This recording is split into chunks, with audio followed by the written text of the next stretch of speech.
기자 방망이 대신 펜을 든 기자들의 날카로운 시선, 유쾌한 입담으로 지역사회 이슈를 던진다. 시사 토크 견제구입니다. 어서 오세요. 네, 반갑습니다. 반갑습니다. 유 기자는 머리를 보니까, 머리 스타일을 보니까 뭔 일이 있었던 것 같아요. 사회생활을 하고 처음으로 좀 머리에 염색을 좀 한번 해봤습니다. 주변의 반응은 두 가지로 나뉘더라고요. 하나는 뭐 젊어 보인다, 괜찮다, 뭐 이런 긍정적인 평가하고, 뭐 반대로 별로다, 이상해 보인다라는 부정적인 평가였는데, 요 평가 내리시는 분들이 재밌어요.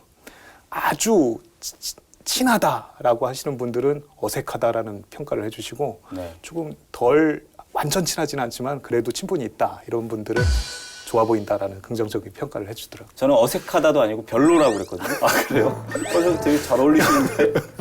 앞으로 친해지도록 하겠습니다. 두 분이 오늘 참석하니까 합을 좀 더 맞추셔야 될 것 같고. 정 기자는 얼마 전에 SNS를 보니까 결혼 3주년이라고 해서 둘이 이제 기념사진 두 대가 같이 찍은 사진을 올렸더라고요. 네. 이게 매년 하는 거예요? 첫 번째 결혼 기념일 때는 사진을 못 찍었고요. 이제 두 번째 결혼 기념일 때 이제 조카가 태어나면서 이제 가족 전체 사진 한번 찍어보자 했는데, 그때 저희도 겸사겸사 부부 사진 한번 찍어보자 했죠. 그래서 이제 우리 해마다 한번 찍자 이렇게 했는데, 조금 찍고 나서 한번 보니까 이게 해마다 찍는 좀 의미가 별로 없을 것 같더라고요. 그러니까 뭐 포토샵, 보정 이런 거 보니까 뭐 매번 똑같은 인물, 제가 아닌 것 같은 사람이 계속 나와서 이걸 다시 한번 좀 고민을 해봐야 될 것 같습니다. 통상 결혼할 때 뭐 이렇게 내가 결혼하면 뭘 해주겠다 아니면 뭐 이렇게 살겠다 얘기를 하잖아요. 두 분은 결혼할 때 어떤 약속을 하셨습니까? 글쎄, 특별한 약속을 했는지 기억이 잘 가물가물해서 안 나는데, 확실히 그건 약속은 했던 것 같아요. 서로 싸울 수 있지만 이게 이제 극단적인 상황까지는 가지 말자. 네. 라는 부분에 있어서는 아직까지 뭐 잘 살고 있으니까 실천하고 있는 거 아니겠습니까? 극단적인 거라는 거는 뭐 아유, 싸운 뒤에 너무 알겠습니다. 정 기자는요? 저는 뭐 되게 간단한 거였는데 지금 보니까 되게 간단하지 않더라고요. 네. 살을 빼겠다, 이제 복근을 만들겠다, 이제 예전에 총각 때 이런 몸으로 돌아가겠다. 이제 옛날 총각 한참 전이요. 한참 이제, 전. 저희가 보지 못했어요. 네네, 그때 말고 한참 전이요. 네. 저희도 이렇게 평소에 이제 소소한 약속들을 하고 있지만, 정치인들은 이제 선거에 출마할 때 유권자들과의 많은 약속들을 하잖아요. 물론 이제 4년에 한 번씩 투표라는 절차를 통해서 재신임을 받기도 하지만, 중간중간 뭐 평가를 하고 또 이걸 또 발표하는 것도 있죠. 한국 매니페스토 실천본부가 110여일간 이제 진행한 평가 사업인데요. 지자체하고 교육청이 스스로 작성해서 홈페이지에 게시한 공약 이행 자료를 평가 대상으로 얼마나 잘 지켰는가를 확인하는 건데요. 분야를 보면 공약 이행 완료 분야, 2019년 목표 달성 분야, 주민소통 분야, 웹소통, 일치도 같은 이런 항목들이 있고요. 이를 토대로 SA 등급, A 등급, D 등급까지 이렇게 표출하는 겁니다. 일단 우리 지역에서는 양승조 충남도지사하고 김지철 충남도 교육감, 그리고 오세현 아산시장이 SA 등급을 받았습니다. 광역자치단체로 보면 서울, 경기, 광주, 충남, 제주 뭐 이렇게 SA 등급을 받았는데요.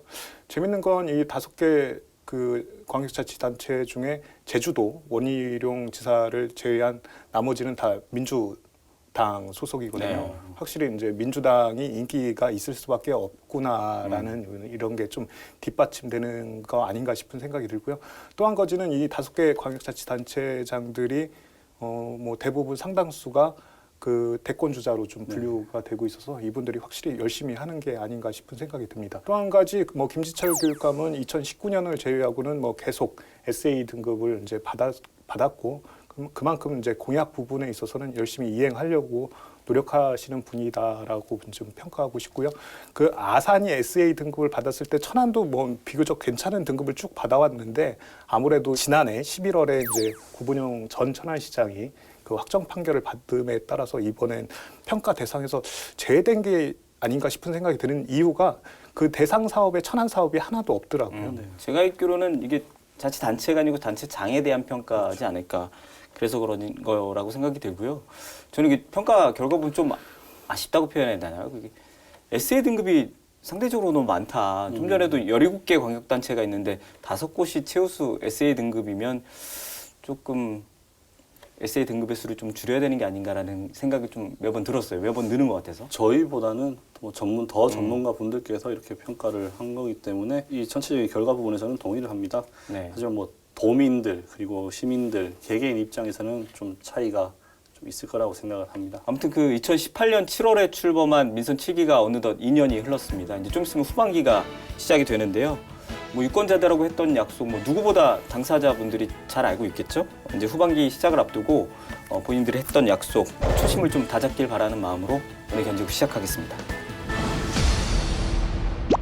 해상 초유의 이제 주민투표안을 이제 직권 상정하면서 개발을 반대하는 시민 단체의 이런 호응을 좀 3분의 1을 넘기느냐 마느냐, 이게 제일 관건이잖아요. 이번 일본공원 같은 경우는 계산해 보니까 한 43,000명 정도? 일봉산 민간공원 개발 사업은 중단이 되는 거고요. 개발업자는 지금까지 이제 쏟아부은 이제 금액적인 부분이 있으니까 저희 견제구가 시작한 지 1년이 넘었는데 저는 개인적으로 오늘 녹화가 좀 가장 정신이 없는 녹화가 아닌가 싶어요. 3명 다 오늘 같이 취재를 했잖아요. 근데 어제부터 시작해서 어제도 뭐 일정이 자정 넘어서 끝났고 오늘도 뭐 그 오전까지도 본회의 지켜보느냐고. 우리가 보통은 어느 정도 구성은 잡고 가잖아요. 그런데 오늘은 오전 천안시의 상황이 너무 급변하는 바람에 전혀 그런 게 지금 이루어지지 않고 녹화가 이루어지고 있어서요. 지금 어떻게 대답이 나갈지도 참 저 녹화하면서도 굉장히 떨리는 상황입니다. 정리를 좀 해가면서 녹화를 해야 될 것 같아요. 오늘 주제가 좀 전에 얘기했듯이 그 일봉산 민간개발 특례 사업에 대한 주민투표에 대한 내용이잖아요. 녹화 들어오기 바로 직전에 이제 결론이 났어요. 우리 주민투표를 가장 열심히 취재한 이창임 기자가 정리를 좀 해주세요. 그 천안시의 본회의에 이 안건이 상정이 되겠고요. 찬반 투표가 무기명으로 진행됐습니다.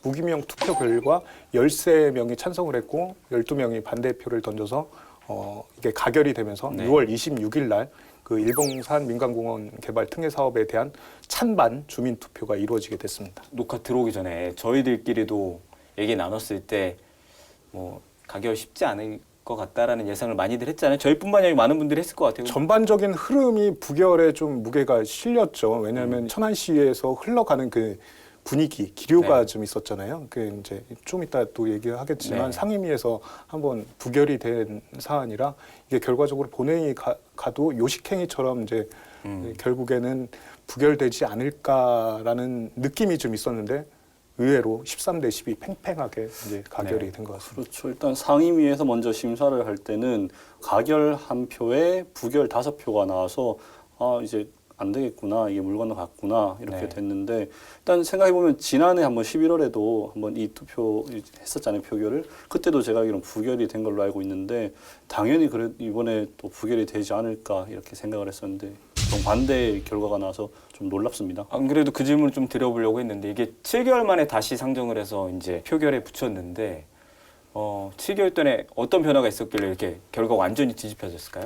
가장 큰 건 박상돈 시장이 직권 상정했다라는 부분인 거죠. 그 부분에 있어서 박상돈 시장은 정치적인 이제 부담을 해소를 했고 그 정치적인 부담을 천안시의회에서 안게 되는데 천안시의회가 이걸 부결했을 경우에는 그 다음에 이제 개발 반대론자들의 비난을 고스란히 다 감수해야 되는 상황이었기 때문에 그런 부분이 표에 좀 영향을 주지 않았나라는 생각이 듭니다. 박 시장이 이제 기자회견을 열고 이제 주민투표 붙이겠다라고 발표한 게 이제 지난달 25일이죠. 그리고 6월 3일날 이제 본회의에서 통과를 했고 불과 일주일 정도였는데 이 과정이 굉장히 순탄치만은 않았던 것 같아요. 그렇죠. 5월 25일 날 박상돈 시장이 직권 상정을 발표를 하고 네. 5월 26일 날 천안시 의회에서 그 이제 위원총회를 하게 됩니다. 그 위원총회에서는 박상돈 시장은 일봉산 주변 6개 동으로만 주민투표를 하자라고 제안을 했던 부분을 천안시 전체 민간공원 개발 사업 지역으로 확대를 하자라는 수정 제의를 했고요. 네. 이 수정 제의가 6월 2일 날 상임위원회에서 실제 논의가 이루어지기도 했습니다. 그런데 이때 천안시가 그 4개 전체로 확대하기는 좀 부담스럽다. 네. 그리고 확대가 불가능하다.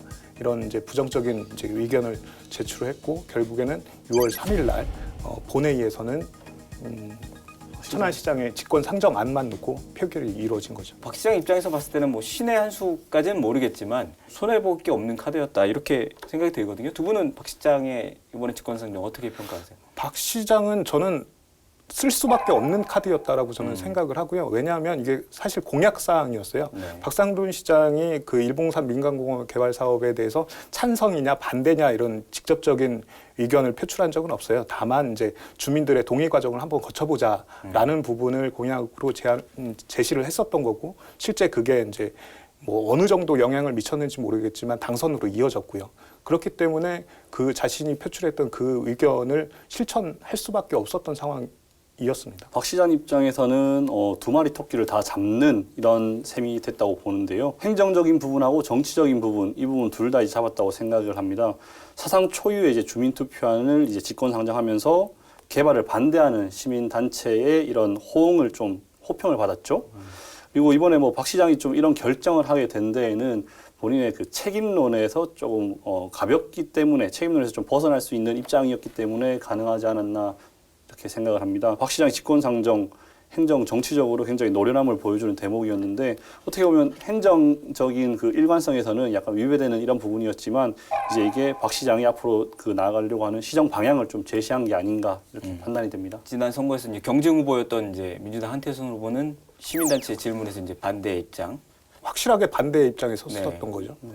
그걸로 영향을 어느 정도 미쳤는지 모르겠지만 그런 부분이 있었기 때문에 박 시장으로서는 뭐 지키려고 노력을 했고, 잠깐 수정안 얘기가 나왔는데 의회에서 제시했던 수정안, 네. 박 시장이 최초에 제안했던 원안과 지금 이제 시행하게 될 원안과 수정안 어떤 차이점이 있을까요? 구체적으로 말씀드리면요. 네. 박 시장이 그 직권 상정안 동의안은 일본 공원만 이제 주변 1km 이내에 있는 행정동 6개 동을 이렇게 찝었습니다.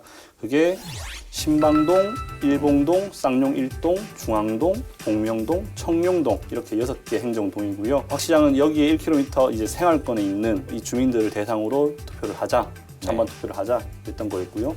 천안시의회에서는 아니다.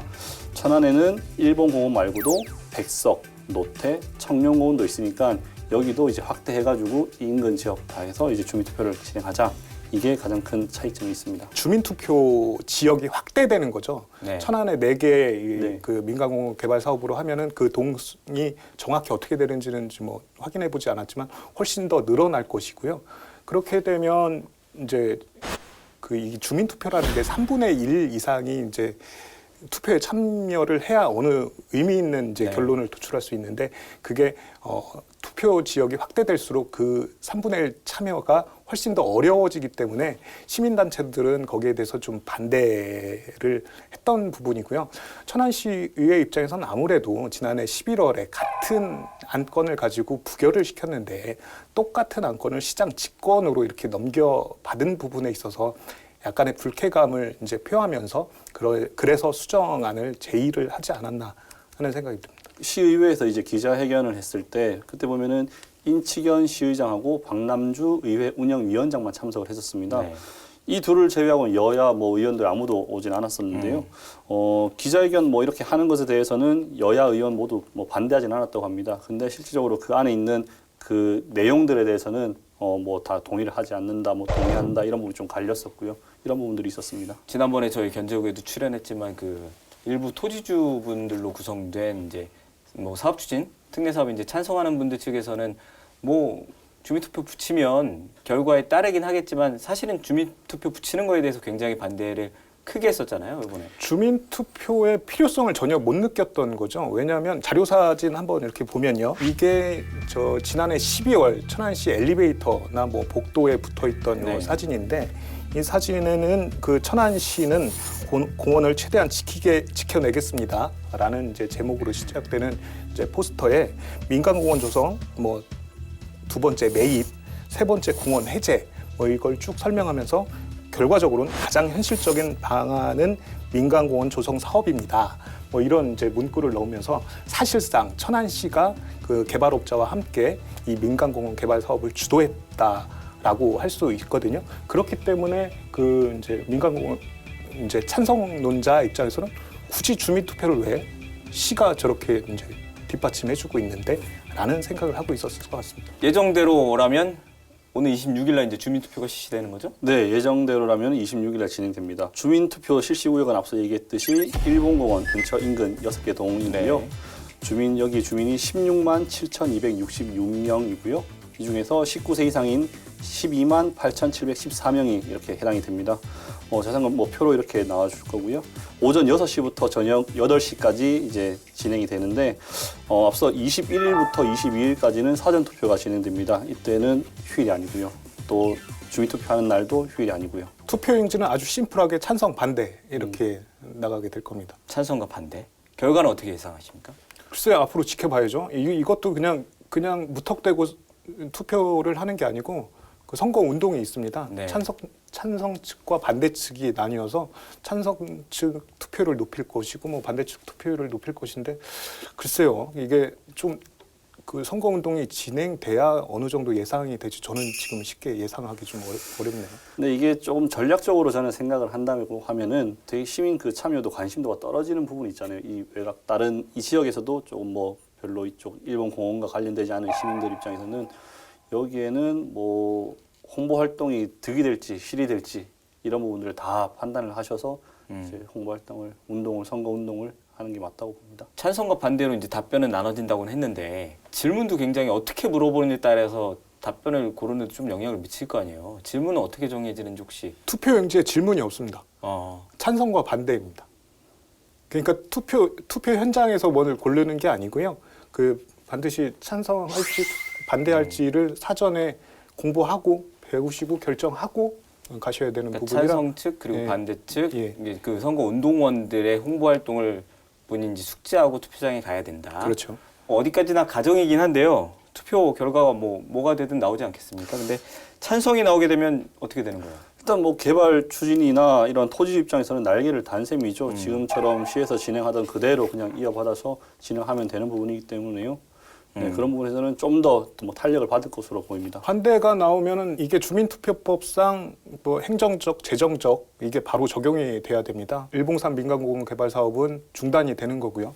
뭐 개발업자는 지금까지 이제 쏟아부은 이제 금액적인 부분이 있으니까 뭐 어쩔 수 없이 손해배상 소송을 해야 될 것이고 천안시는 박상돈 시장은 직권상정 기자회견을 하면서 소송까지 염두하고 있다라고 이미 밝혔기 때문에 뭐 반대가 나왔을 경우에는 소송전으로 바로 이어질 것으로 보입니다. 여기에 좀 더 들어가자면은 일몰제를 며칠 앞둔 상황에 이런 결과들이 나오는 거잖아요. 그랬을 경우에 토지주들의 그런 의견 불만이 굉장히 더 커질 것 같아요. 뭐 그 추진의 입장도 있겠지만 그 토지를 가지고 있는 토지주들의 입장이 굉장히 조금 애매하게 되는데 이분들은 그 본인의 재산권 행사를 더 강력하게 주장을 하려고 하고 그랬을 경우에는 이게 또 난개발 우려가 현실화될 것으로 저는 생각합니다. 손해배상액 천안시 뭐 집행부에서 천안시 그리고 시의회에서는 뭐 수백억 그러니까 수백억이라고 천억 이상 또 얘기하는 경우도 있어요. 그거는 지금 어떻게 될지 모르겠어요. 뭐 이제 소송이라는 게 받고자 하는 측에서는 최대한 뭐 부풀려서 얘기할 것이고 방어하려는 측에서는 뭐 이제 최대한 낮출 것이고 이건 결과적으로는 천안시가 얘기했던 수백억 뭐 이 안에서 어떻게 그 숫자 수백에서 그게 어떻게 조정되느냐의 문제일 거는 같습니다. 결과적으로 천안시가 어느 정도 감수는 해야 하지 않을까라는 생각을 합니다. 환경단체 쪽에 물어봤을 때는 본인들도 이제 민변이라든지 환경단체 관련 변호인들에게 물어봤을 때는 아니 그 말도 안 된다. 그 정도 금액은 뭐 몇십억 수준이면 된다. 그리고 뭐 환경단체랑 그리고 시장이랑 뭐 어떤 자리가 있었는데 거기서 얼마 정도 될 거 아니야 서로 얘기가 오고 갔을 때 시에도 또 변호사가 있잖아요. 관련 분야 뭐 예산 담당하는 부서 변호사 말로는 뭐 많아야 50억 정도 아니겠냐라는 얘기를 환경단체 쪽에서는 주장해요. 그러니까 아까 얘기한 대로 반대로 미니멈과 맥시멈. 개발업체 편에 쓴 변호사들은 뭐 수백억 더 이상 얘기하지 않을까요? 이거는 지금 뭐 정할 수는 없는 사례가 없기 때문에 뭐 천안시가 뭐 첫 사례가 될 수도 있고요. 뭐 지켜봐야 될 얘기고. 근데 주민투표 결과가 법적인 구속력은 없다 이런 얘기도 있잖아요. 물론 이제 찬성이 나왔을 때도 마찬가지겠죠. 그 법적인 구속력이 없다는 부분은 아니고요. 법적인 구속력은 있습니다. 네, 그런 부분은 좀 명확히 해야 될 것 같고요. 대표적인 그 주민투표 사례가 있죠. 서울시 이제 무상급식 관련 주민투표였습니다. 당시 2011년도에 서울시 의회에서 이제 무상급식 정책에 대해서 이렇게 논의를 했고 이제 정책을 펼치려고 했는데 이 정책을 반대하는 서울 시민 81만 이 중에 유효 투표가 51만이었고요. 그리고 당시 오세훈 서울시장이 주민투표를 발의를 했습니다. 그래서 최종 투표율은 25.7% 이렇게 나왔고요. 네. 결국 이게 개표 투표율이 33.3%를 넘지 못해서 파기가 됐어요. 개봉되진 않았어요. 네. 그래서 뭐 모두 부결되는 바람에 이제 오세훈 그때 서울시장은 자기가 이거 만약에 통과되거나 그러면은 사퇴하겠다 했는데 결국 사퇴를 했었죠. 투표율 3분의 1을 넘기느냐 마느냐 이게 제일 관건이잖아요.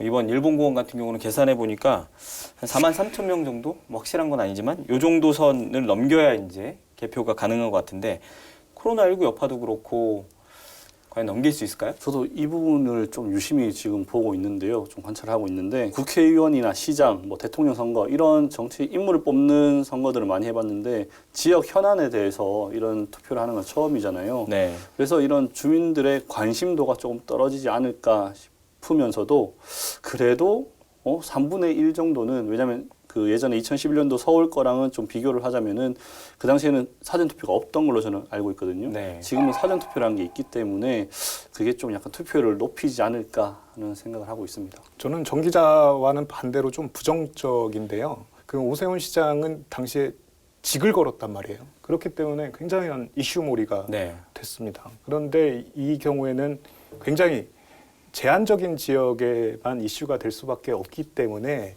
이게 과연 그 해당 6개 주민들에게 다 이렇게 관심을 끌 수 있을지에 대한 부분이 굉장히 부정적이고요. 그 단편적인 예로 그 일봉산 주변에 초등학교 통합구역으로 보면 용곡초, 용소초, 뭐 신방초, 네. 뭐 요 정도 구역이 이제 생활권이라고 볼 수 있거든요.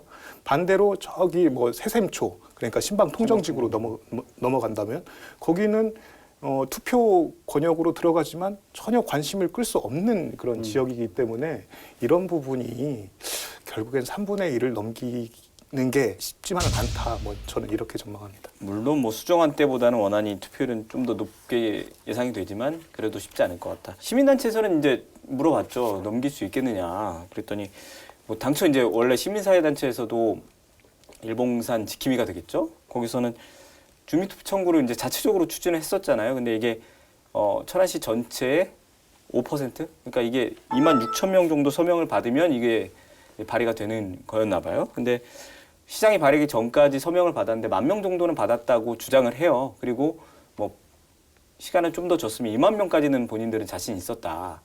그리고 이제 이번에 주민투표가 실시하게 되니까 그 정도 시간 동안 좀 더 홍보하면 뭐 3분의 1 넘기는 거는 본인들은 자신 있다 이렇게 얘기를 하는데 저도 뭐 유 기자하고 마찬가지로 저도 솔직히 좀 부정적인 생각이 좀 있고 예상컨대 그 1만 명 받았던 분들이 지금 천안시가 제시한 네. 투표권자들 안에서 1만 명을 받았는지는 저는 아닐 거라고 확인이 안 되고 예, 있습니다. 예. 그러므로 예. 조금 더 저는 첨가하자면은 이게 서명부를 받는 거는 당일 하루에 뭐 몇 시간 안에 이렇게 받는 게 아니라 지속적으로 이제 꾸준히 받았기 때문에 1만 명 정도를 돌파한 거잖아요. 네. 근데 이게 뭐 어느 정도 홍보 활동을 얼마만큼 하느냐에 따라서 이게 그래도 주민들의 관심도를 높이느냐 이렇게만 하면은 3분의 1은 넘길 수 있을 것 같습니다. 저는 부정적인 전망은 하지만 그래도 기대는 합니다. 이게 굉장히 의미 있는 저희 주민 투표가 될 것이고요. 그 주민 투표가 허무하게 3분의 1 투표자가 안 돼서 개표 자체를 못 한다라는 것보다는 이게 찬성인지 반대인지 이게 확실한 결론을 딱 맺고 이 주민 투표가 끝났으면 하는 바람은 저도 가지고 있습니다. 네. 선거도 투표 행위를 하고 주민 투표도 이제 투표를 하고 유권자의 이제 권리 행사라는 측면에서는 같긴 한데 기권을 했을 때 미치는 영향은 이제 뭐 두 개가 완전히 다르잖아요. 찬성 측의 선거 전략이 될 수도 있어요. 뭐냐면 이게 개표를 하지 않으면 천안시는 이제 찬성 측이 우세했을 때와 마찬가지로 지금까지 행정적으로 중단됐던 그 일봉산 민간개발 사업을 진행을 해야 되는 이런 상황이거든요. 결과적으로 찬성 측 입장에서는 뭐 내가 가서 투표 현장 가서 찬성 측을 안 찍어도 기권 자체가 찬성의 그 이제 의사를 효과를, 표현을 네, 하는 그렇죠. 걸 수도 있기 때문에 그 또한 선거 전략으로 채택이 될 수도 네. 있습니다. 서울시 사례도 제 기억엔 그랬던 것 같아요. 그래서 투표 거부 운동을 펼치기도 하고 투표 독려 활동을 하기도 하고 이게 곧 찬반에 영향을 다 미치는 거기 때문에 뭐 이번에도 그런 양상이 있긴 하겠죠. 이번 주민투표가 이제 천안시 최초의 주민투표이기도 하고 도시공원 일몰제를 주제로 올리는 것도 전국에서 또 처음이고요. 뭐 많은 자치단체가 비슷한 문제로 갈등을 겪고 있어서 관심도 되게 큰데 이번 투표 결과가 끼치는 영향 굉장히 클 것 같아요. 이번 주민투표 결과가 다른 지역으로 이제 개인적인 바람입니다. 다른 지역으로 이제 확대되지는 않았으면 합니다. 이게 지역마다 문화나 이런 생태 환경이나 이런 부분들이 다 개개인마다 이런 차이가 있다고 생각을 하는데 한 가지 분명한 거는 이제 우리 후손에게 뭐 자연 녹지나 숲 당연히 물려줘야 합니다. 그렇다고 뭐 토지주 동의 없이 이런 재산을 가지고 있는 토지주들의 동의 없이 머릿수로 이를 또 막으려고 한다는 거는 분명히 좀 삼가해야 되는 부분이고 그래서 공생 관계에서도 저는 이 부분에서만큼은 그래도 그 토지주들의 그 의견과 의지가 그래도 전 가장 중요하다고 봐서 여기 천안 지역에서만 국한되는 게 아니라 이게 외부 또 다른 지역 이런 부분들 갈등이 있다 하더라도 이것 가지고서 다른 지역까지 확대하는 부분은 옳지 않다고 봅니다. 주민투표가 이 찬성과 반대를 주민들에게 묻자라는 거잖아요. 그런 부분에 있어서 어떤 결과가 나오든 거기에 대해서 뭐 부정할 수 없을 거란 말이에요.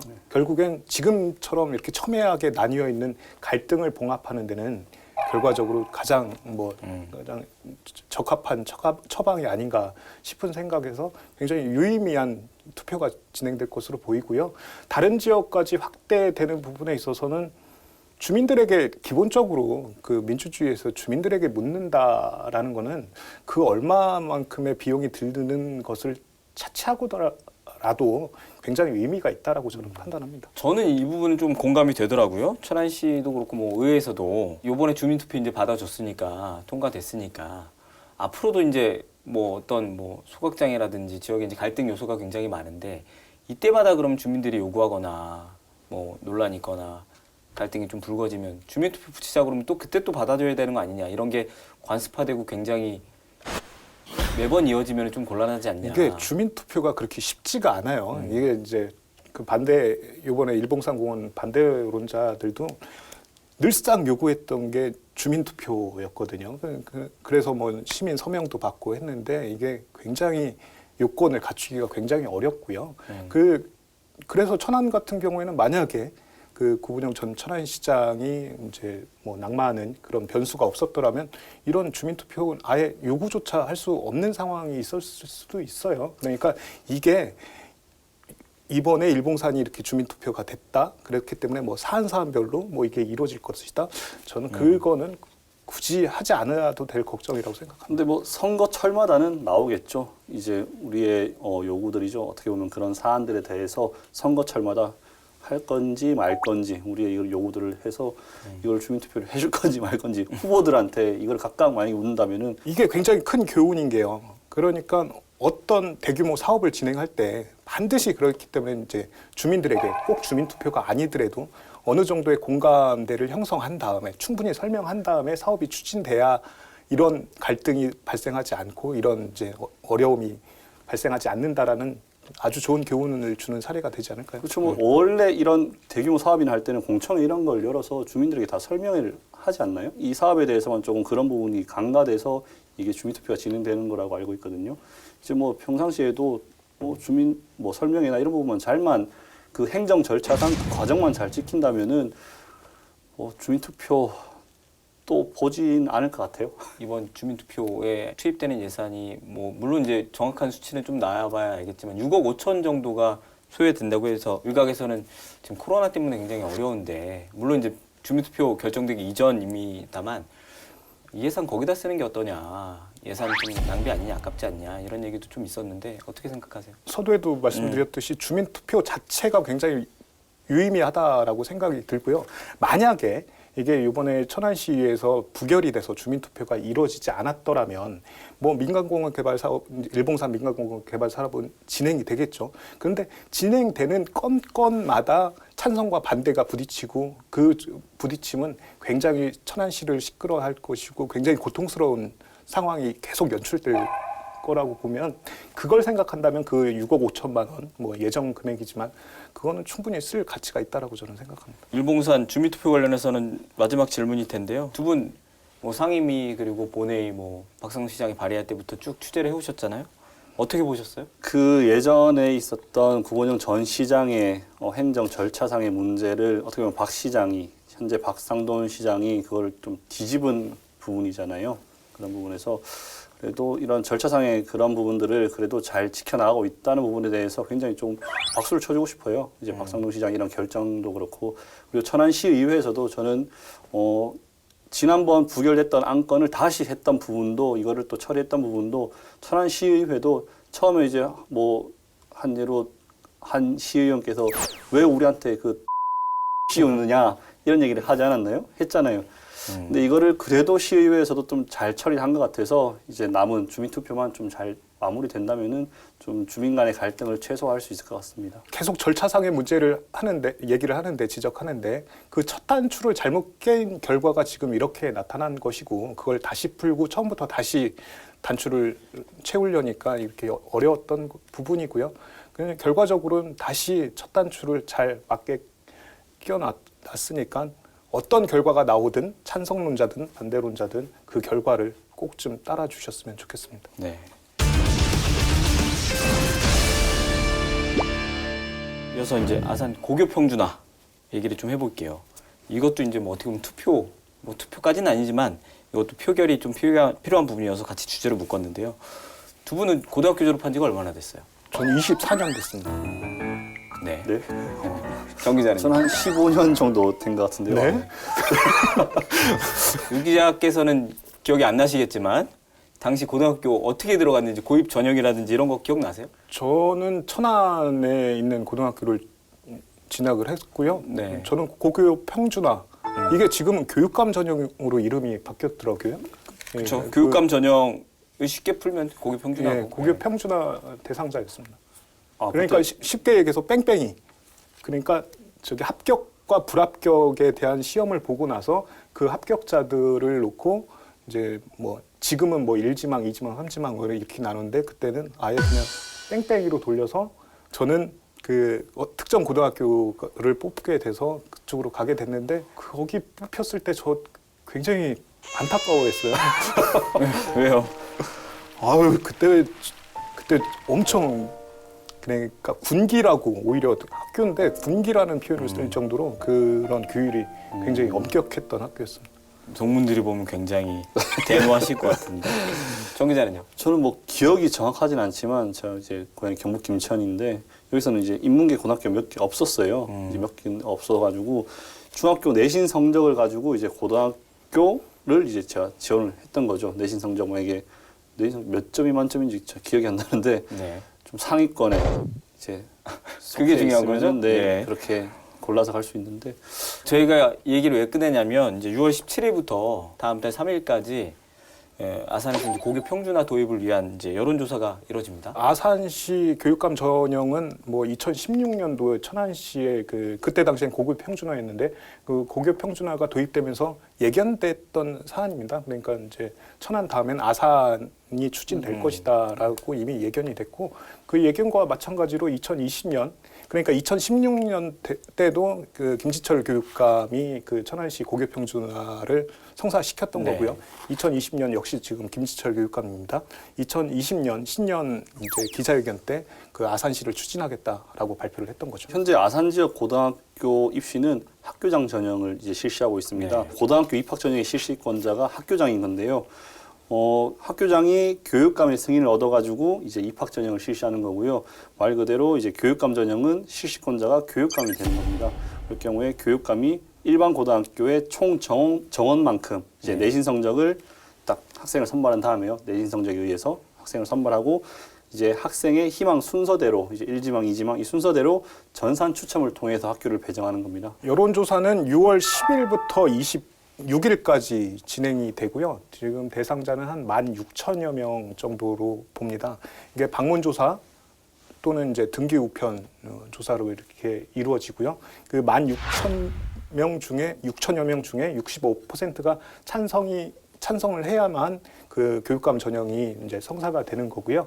그 16,000여 명에는 2022년 그러니까 고교 평준화 대상이 되는 현재 중1, 2 학생들 그리고 학부모, 교직원 그리고 해당 고등학교에서 추천하는 또 동문 추천인들 뭐 네. 이런 사람들이 되니까 아직 정확한 지금 16,000여 명이 정확히 몇 명이 될지는 조금 더 지켜봐야 될 것 같습니다. 네, 주민투표도 그렇지만 역시 이제 찬성과 반대로 이제 나누는 투표인데요. 그러니까 여론조사인데요. 그러니까 평준화를 이제 찬성하는 분도 있고 반대하는 분도 있을 거 아니에요? 찬성하는 분들은 왜 이걸 도입해야 된다고 하는 거예요? 평준화 찬성하고 뭐 필요성을 강조하시는 분들의 이런 주장을 보면요, 아산의 학령 인구가 점점 지속적으로 증가하고 있다는 겁니다. 그렇게 되면서 입시 경쟁이 지금 가속화되고 있다는 건데요. 현재 중학교 아산에 있는 중학교 2학년 학생들이 고등학교 입학하는 이제 2020년도, 2022학년도부터는 현재 아산에 있는 고등학교 입학 정원수보다 이제 초과한다는 겁니다. 지금 이제 네. 2022학년도에는 고등학교 신설이 그때 되면 불가피하다는 얘기죠.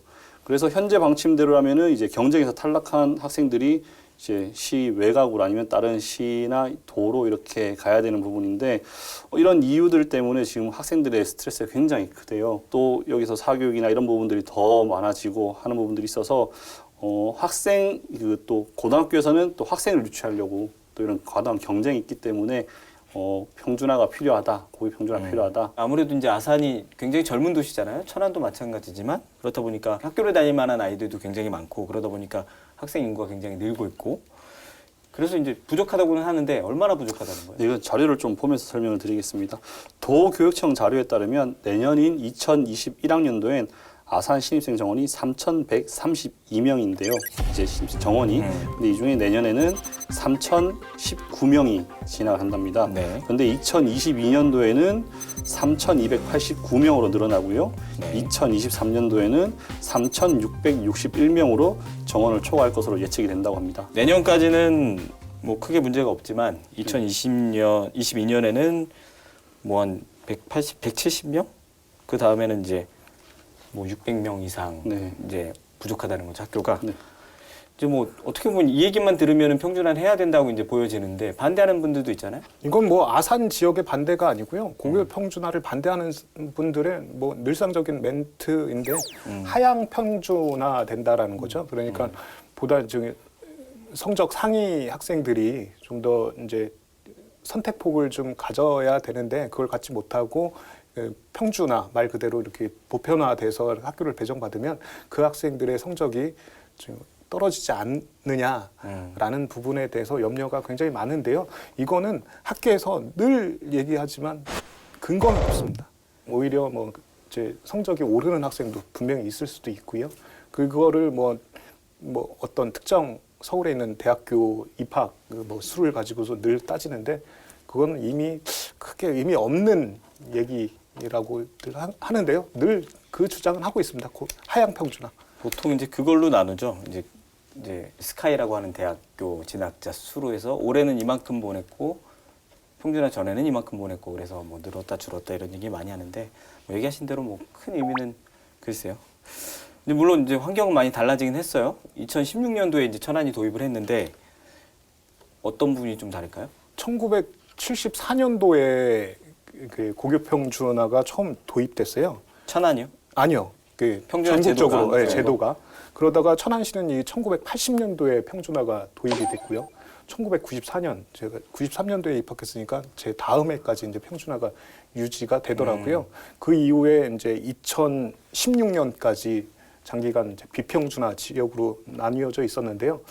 앞서 얘기했듯이 이제 이게 그때 당시에는 보수와 진보의 진영 싸움처럼 이렇게 이루어졌어요. 그 고교 평준화를 주장하시는 분들은 좀 진보 쪽 사람들, 그리고 비평준화를 얘기하시는 분들은 보수 쪽 사람들이라서 이게 굉장히 천안시가 도입되는 데까지 2004년부터 뭐 고교 평준화 시민연대가 들어와서 10년 이상을 이렇게 노력을 한 끝에 결과를 도출할 수 있었는데 다행스러운 거는 지금 그런 부분이 굉장히 많이 희석이 됐어요.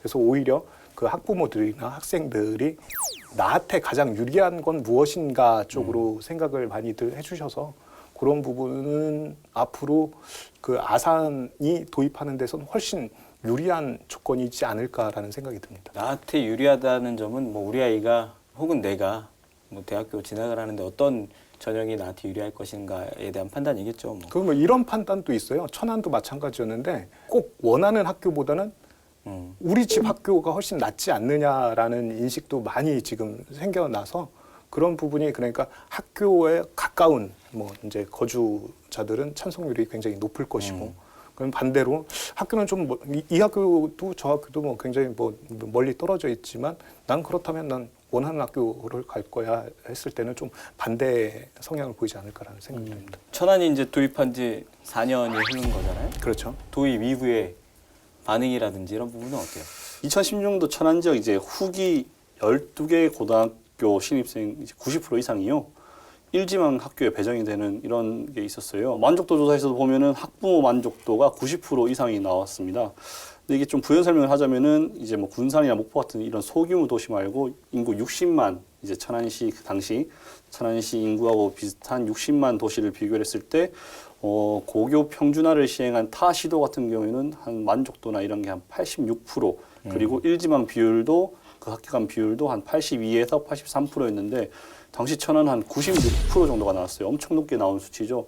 그러니까 학생들이 대부분 일지망에다가 그 지망한 곳에 다 갔다는 얘기죠. 그래서 만족도가 굉장히 높았습니다. 저는 이제 이번에 추진되는 거 보면서 천안보다 평준화 도입에 대한 뭐 분위기도 그렇고 뭐 준비 시간도 굉장히 좀 부족해 보여요. 어떤 부분에서요? 그러니까 뭐 예를 들면 천안 같은 경우는 2016년에 도입을 하는데 뭐 그전부터 얘기는 또 오랫동안 나오기도 했지만 여론조사 같은 경우도 13년 11월, 11월, 12월 뭐 이렇게 진행을 했거든요. 근데 아산 같은 경우는 이제 2022년 도입에 이번 달에 하는 거잖아요. 그러니까 뭐 천안이 한 반영 정도는 훨씬 더 여론조사도 빨리 추진했던 것 같고요. 뭐 천안이 이제 이미 한번 했으니까 아산은 뭐 그런 과정을 좀 줄여서 빨리 할 수 있다고는 하지만 좀 교육감 공약이기 때문에 좀 서두르는 게 아닌가 이런 생각이 좀 없지 않아 들어요. 그런 부분도 당연히 있을 수 있습니다. 2014년도에 보면 김지철 교육감이 이제 공약상으로 내건 게 천안 고교 평준화 공약이었고요. 또 2018년도에 지방선거에서는 이제 아산을 내걸었죠. 이때 뭐 천안 고교 평준화 만족도를 뭐 내세우면서 이제 아산도 시행해야 된다. 이제 김 교육감이 그렇게 했었는데 만약 그런 부분들을 오늘 얘기를 하려고 했다면은 오늘 이 자리에 그 찬성과 반대하는 학생들을 좀 같이 게스트로 불러가지고 얘기를 했으면 더 좋지 않았을까 싶습니다. 맞습니다. 실제로 그 아산에 이제 아산 지역 언론에서 좀 논란이 됐던 게 뭐였냐면 평준화 이제 홍보물 문구 가지고 조금 혹시 기사 보셨나요? 그 이런 기사가 있더라고요. 그래서 평준화는 이제 도입이 아직 결정되지는 않은 거잖아요. 이제 도입을 추진하는 거고 여론조사가 실시되는 건 맞는데 이제 홍보물이라든지 그런 문구에 2022년부터 도입된다, 실시된다라는 거의 이제 기정사실화된 것처럼 문구가 돼 있어서 지역 언론에서는 조금 이슈가 되고 있는 것 같아요. 오히려 자신감의 표현 아닐까요? 이미 이게 천안에 도입했을 때 가장 그 두려웠던 게 가보지 않은 길을 새로 가야 하기 때문에 이게 과연 이게 뭐 이제 부정적인 부분이 더 부각되면 어떻게 할까라는 두려움이 굉장히 컸었거든요. 그런데 아까 이제 정 기자가 얘기했듯이 만족도가 굉장히 높은 쪽으로 나왔단 말이에요. 그러니까 도교육청 입장에서는 자신감을 얻게 된 거죠. 그리고 그 노하우가 지금 구축돼 있고 그 인력들이 다 고스란히 살아 있고 하기 때문에 아산에 적용하는 거에 있어서 뭐 우리 충분히 할 수 있어에 대한 뭐 자신감이 아닐까 싶은 생각이 듭니다. 정 기자가 잠깐 언급을 하긴 했는데 사실 평준화 관련해서는 물론 찬성도 있을 수 있고 반대도 있을 수 있고 그래서 저희가 구원투수로 양쪽에 의견을 갖고 계신 분들을 다 모셔서 얘기를 나누면 좋은데 오늘 또 워낙에 또 고교 평준화 이슈도 중요하지만 주민투표라는 또 걸쭉한 이슈가 있어서 그렇게는 하지 못했어요. 근데 저희가 뭐 수석 취재라든지 이런 부분을 통해서 앞으로도 계속 다루도록 하겠습니다.